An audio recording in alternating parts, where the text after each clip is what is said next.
Jornal da Manhã. Entrevista.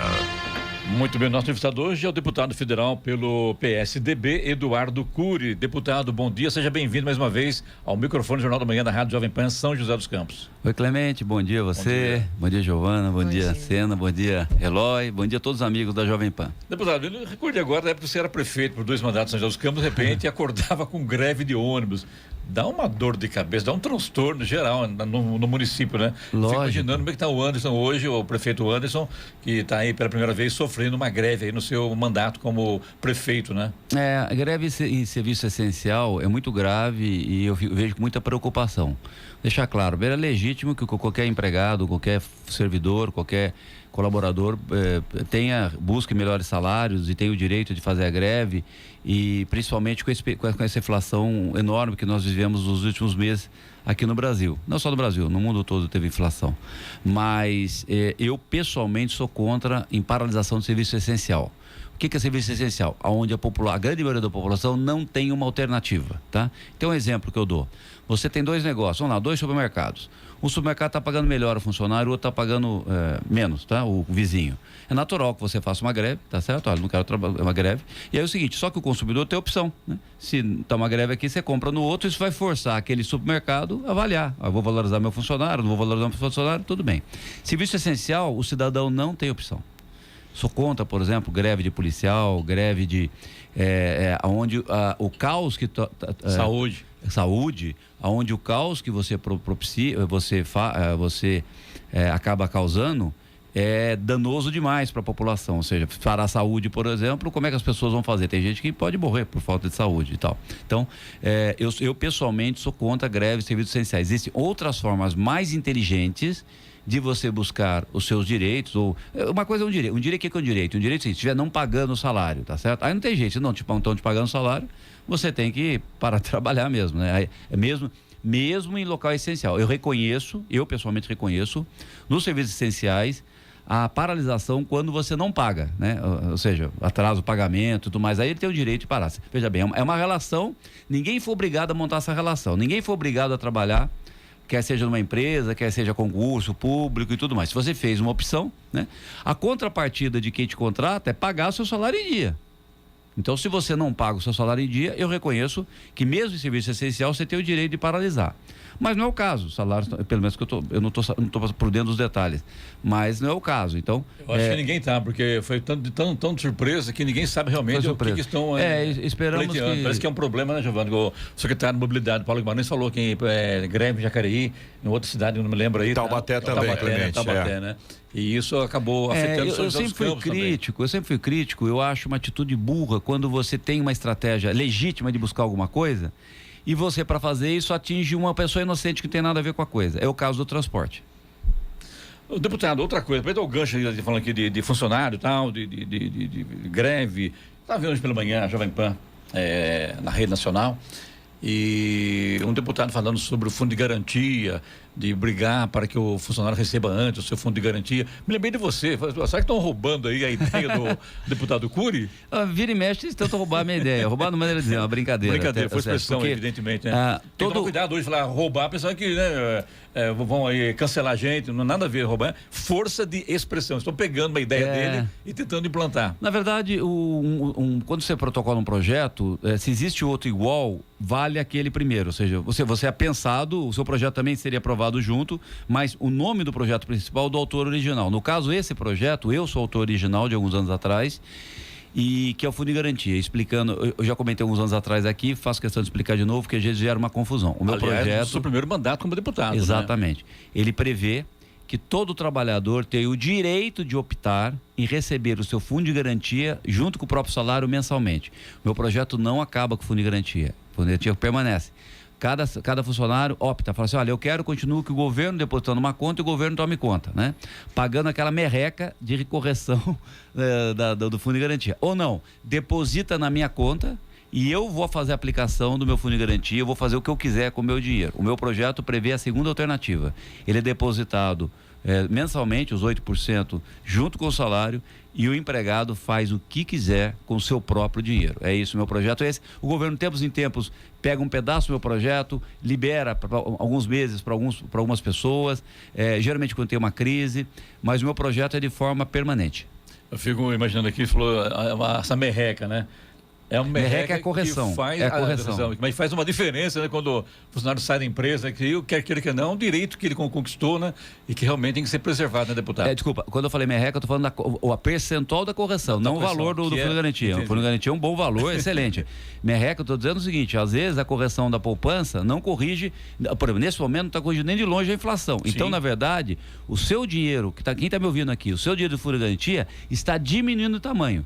Se o ano passado você tinha um valor e dava para comprar, sei lá, 10 cestas básicas, agora o seu dinheiro lá, mesmo corrigindo, você vai comprar 6 cestas básicas. É nesse mesmo sentido. Corrigindo, é uma merreca.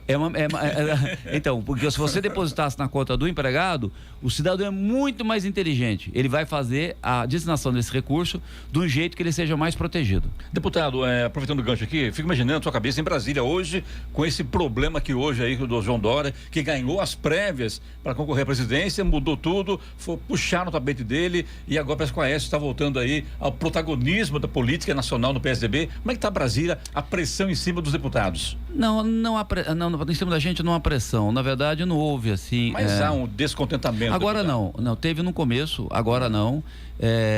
Existia um sentimento generalizado. Na verdade, acabou sendo quase uma unanimidade, viu?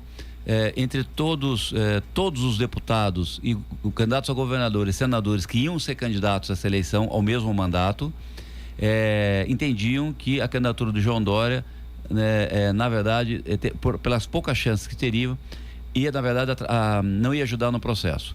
Isso acabou acontecendo e o próprio governador João Dória optou em retirar a candidatura, né? Então, não é verdade que tem uma divisão. Não existe uma divisão, porque com a divisão, quando você tem dois grupos, um tem 60%, tem 40%, não, 100% entendeu nesse momento. Inclusive, o grupo que o apoiou, todos sabem, eu não apoiei o governador João Dória nas prévias, né?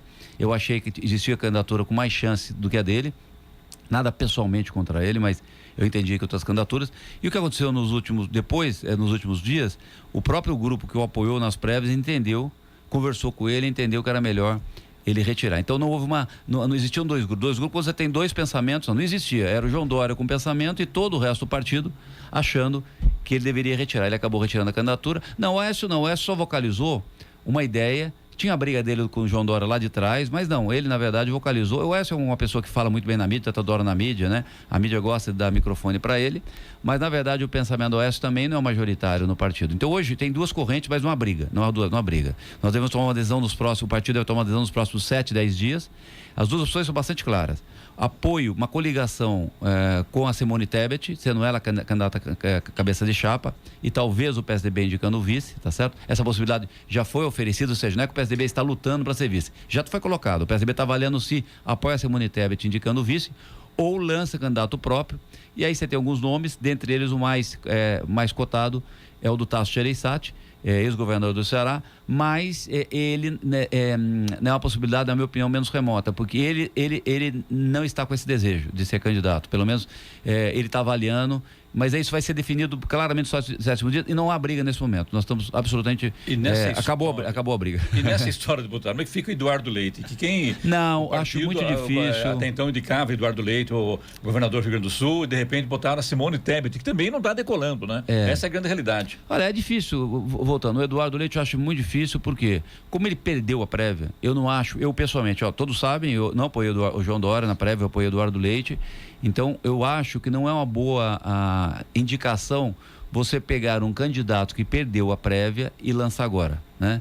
Eu acho que o Eduardo pode ajudar lá no Rio Grande do Sul, mas eu acho que devemos falar, ou pegamos um nome que não é nem o João Dória e o Eduardo Leite, se for a ideia de lançar o candidato novo, mesmo sabendo que tem poucas chances, com uma eleição polarizada, o Lula, onde são uma pesquisa da Datafolha, o Lula bem à frente e o Bolsonaro em segundo, mesmo... Eu acho que se é para lançar um candidato, pelo menos que vá com discurso para aqueles eleitores que não querem nem o Lula ou têm rejeição ao Bolsonaro, né? Ou, na verdade, faça uma coligação com a Simone Tebet. Eu acho que trazer o Eduardo Leite agora não é bom nem para ele nem para o processo, porque pelo fato de ele ter perdido a prévia. Para fechar o assunto com você aqui, a gente chamou o intervalo aqui, o deputado, você acha que o que aconteceu agora com o João Dória, por exemplo, de deixar de ser candidato e de repente o Geraldo Alckmin na vice, como candidato a vice do Lula, se o Geraldo Alckmin aguardasse um pouquinho mais, ele poderia ser o candidato ao governo do estado com outras possibilidades de ser eleito governador de São Paulo? Você está falando o Alckmin votar senador? Não, acho que não, porque o Lula já fez o convite, ele já aceitou, o PSB já homologou. Se não tivesse aceito, tivesse aguardado um pouco mais. Sim, se não tivesse aceito. Isso. Olha, o Alckmin estava liderando as pesquisas na época que ele aceitou o convite do Lula. Então você acha que ele errou então ao aceitar o convite do Lula? Eu pessoalmente discordo dele aceitar o convite do Lula, porque eu acho que eles são muito diferentes, né? Muito diferentes. Você fala, Eduardo, mas quando você coliga, não são dois diferentes? Não. Quando você coliga, você tem algumas diferenças, mas você tem pontos comuns, senão você não vai se unir, correto? Sim. Né? Então, você não vai fazer um almoço junto com o seu vizinho se você não tiver uma certa simpatia por ele. Claro. Eu acho que o Alckmin, na questão ética, na questão da corrupção do Lula e do PT, eu acho que isso divide com o Alckmin, né? Porque o Alckmin é uma pessoa, pessoalmente, ele é uma pessoa correta. Agora, então eu discordo, pessoalmente. Agora, a decisão é dele, né? Não é minha. Quem somos nós para ficar no palpite da vida dos outros, né? Claro. Eu não apoio, eu acho que ele não deveria ter feito isso. Mas paciência, ele fez e agora ele vai ter os bônus e os ônus, vai carregar os bônus e os ônus dessa decisão. Muito bem, de volta aqui hoje conosco, a presença do deputado federal pelo PSDB, Eduardo Cury. Giovana, vamos trabalhar? Quero falar um pouquinho dos projetos. Você quer, mas eu não deixo, né? Você não deixa. Queria falar um pouquinho dos projetos, deputado, principalmente essas gorjetas livres de impostos e também a redução dos impostos nos combustíveis e na conta de luz. A Câmara dos Deputados aprovou na quarta-feira esse projeto, né, da redução dos impostos, que limita a cobrança do ICMS aí sobre os combustíveis, e o senhor participou aí dessa questão. Foi sim, Giovana, eu participei bastante, eu votei a favor da limitação do imposto do ICMS sobre combustíveis, explicar para as pessoas, os estados, cada estado adotava uma alíquota diferenciada para combustíveis. E São Paulo até tem a alíquota, uma das alíquotas menores, acho. A menor do Brasil é de São Paulo. Mas mesmo assim, tinha uma grande variação. Então, nós aprovamos um projeto na Câmara, ele ainda tem que ser votado no Senado, que limita, ou seja, não pode ter diferenciação da alíquota de combustível dos outros produtos. Aliás, não é só combustível, tá? Telecomunicações, ou seja, todos esses produtos. Então, tinha uma farra, por exemplo, Pará, por exemplo, é 32%. Rio de Janeiro, a alíquota mais alta do Brasil, 34%. No combustível. Vamos falar a verdade, isso chega no bolso do cidadão, porque combustível afeta o preço da passagem de ônibus, afeta o preço do caminhão, do óleo diesel do caminhão, consequentemente o alface, o tomate encarecem por causa disso. Então, uma limitação para que pare com essa farra. É importante dizer o seguinte, Eduardo, isso vai reduzir o preço do combustível? Muito pouco, porque é um percentual, então ninguém estava aumentando o valor, o percentual do imposto. O problema é que quando subir o preço do combustível, automaticamente o preço do imposto também vai junto, porque uma alíquota é um percentual. E os estados ganham mais nesse caso. Eu votei a favor, porque eu sou contra essa absurdo dessas alíquotas estratosféricas diferentes dos outros produtos. Por que no combustível tem que ser diferente dos outros produtos? Estava errado. Eu votei a favor. Ele ainda não, explicar às pessoas, ainda não está valendo. O Senado precisa também aprovar, o Senado vai discutir esse projeto, mas eu acho que ele vai no sentido da direção correta. E votaria para qualquer outro produto, viu? Qualquer outro produto que tivesse alíquotas absurdas de imposto, eu sou a favor da redução de impostos, principalmente da cadeia produtiva, que afeta as pessoas mais pobres. Das gorjetas? As gorjetas são um projeto que eu relatei e conseguimos aprovar. E ele é muito importante. Perdão, aprovei na comissão. Agora falta o plenário. O que é? A gorjeta foi regulamentado uns anos atrás, e muito bom dizer o seguinte: a gorjeta realmente pertence ao garçom. O garçom ou equipe que trabalha ali, porque às vezes alguns decidem, os garçons, olha, também o cozinheiro vai fazer parte, sem problema, mas o restaurante não poderia se apoderar. Isso já foi decidido alguns anos atrás. E quando foi feito isso, foi colocado o seguinte, que o estabelecimento comercial poderia reter até 20% para poder fazer frente aos impostos que recairiam sobre a gorjeta. Porque alguns fiscais, quando vão falar, tem que recolher imposto sobre a gorjeta. O que esse projeto meu fez? Ele separou. A gorjeta não recai sobre o faturamento do restaurante, do bar e restaurante. É separado, vai direto para o bolso do garçom, então não recai mais 20%.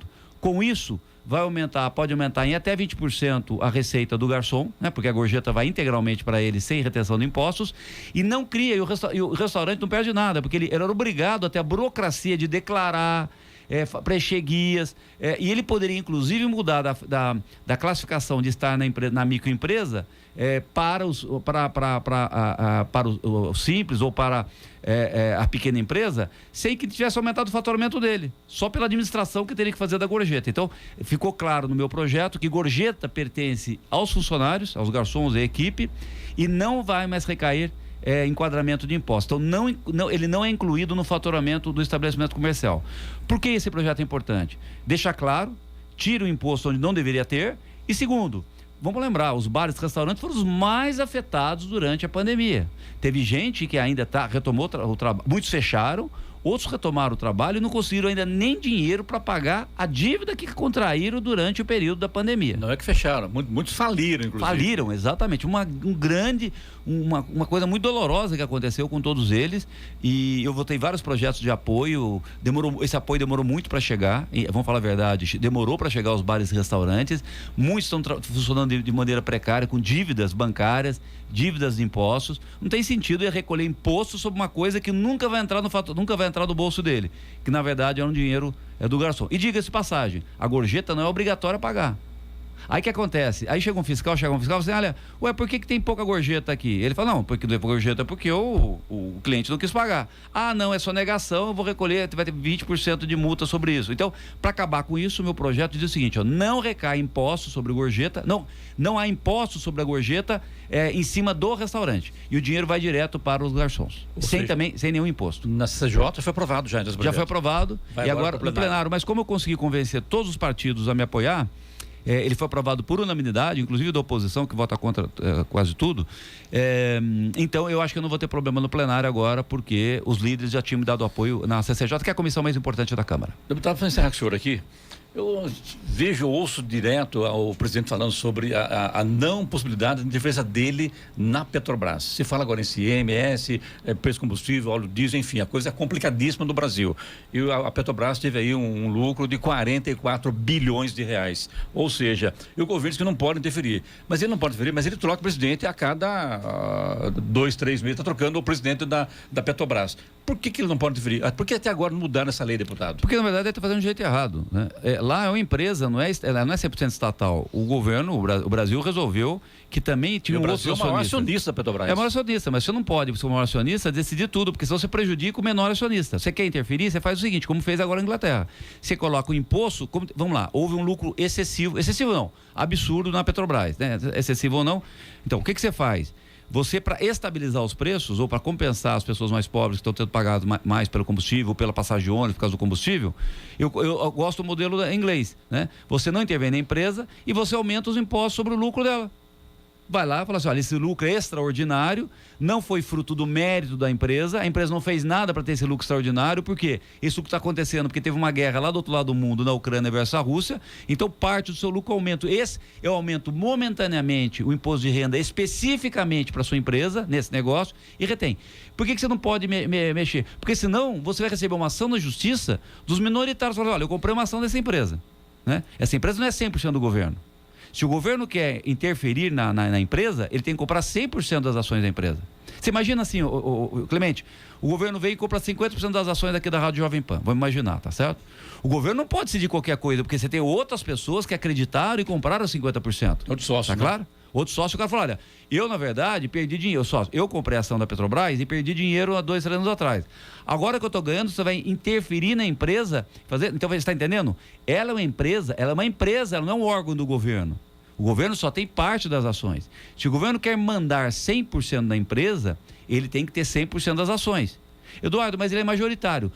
Não para fazer isso, ele não pode mascarar e determinar preços de uma empresa, tá claro? Sim. Então, se ele quer fazer, ou ele compra os outros 50% dos outros acionistas e fala assim, agora a empresa é minha, eu quero que ela dê prejuízo, eu quero que venda abaixo do custo. O governo pode fazer isso, tá legal? E cobra o prejuízo.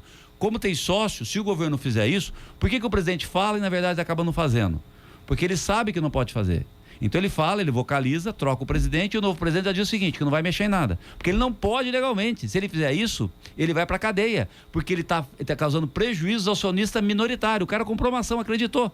E votou nele para também. O minoritário aceitou. O presidente da Petrobras não pode fazer o que ele quiser. Ele não pode fazer, não pode vir aqui alguém a Jovem Pan e falar assim, eu vou agora ter prejuízo. Quem é sócio da Jovem Pan fala, não, peraí, mas você não pode ter propositalmente trabalhar para ter prejuízo, tá claro? Então, agora muda a história, então, bem, o que o presidente está errando? Qual a forma correta de fazer? Vai lá, edita agora, vai ser aprovado em 2 minutos no parlamento o aumento da taxação do lucro da Petrobras. O lucro da Petrobras foi 44 bi agora, tá? Como o governo tem metade, mais ou menos metade, estou chutando aqui, eu acho que é isso, mais ou menos metade das ações, 22 majoritário, então tem até mais do que 22 bi está entrando no... só para vocês saberem, entrou 500 bilhões, a Petrobras distribuiu de impostos para o governo federal, governo estadual e governos municipais, 500 bilhões, meio trilhão, tá certo? É com esse dinheiro que você tem que fazer a bondade, tá claro? Sim. É com esse dinheiro, pega esse dinheiro, tá? E não se fala nisso, ROI e tudo mais. Não foi excessivo, ou seja, não aumentou demais por causa do preço do petróleo? Pega esse excesso de dinheiro que entrou para os cofres do poder público e compensa as pessoas de baixa renda, a população pelo aumento excessivo. O governo inglês fez isso agora, é a medida correta. A intervenção na empresa é ilegal, o presidente da empresa pode ir para cadeia, não sei se você sabe, ele não tem esse poder de vender, fala assim, eu quero vender mais barato, ele não tem esse poder, né? Então veja bem, como é uma coisa excepcional, ou seja, o aumento foi por causa de motivos externos, existe um jeito de fazer, mas é o jeito certo. Tá certo. Deputado, nosso tempo aqui esgotou, infelizmente, mas é muito bom tê-lo aqui sempre na rádio, já está convidado para voltar aqui, enquanto a lei eleitoral permitir, já é convidado para retornar aqui à rádio, tá bom? Legal. Deputado? Obrigado, Clemente, obrigado a todos, é um prazer ter estado com vocês aqui. Um abraço, bom dia.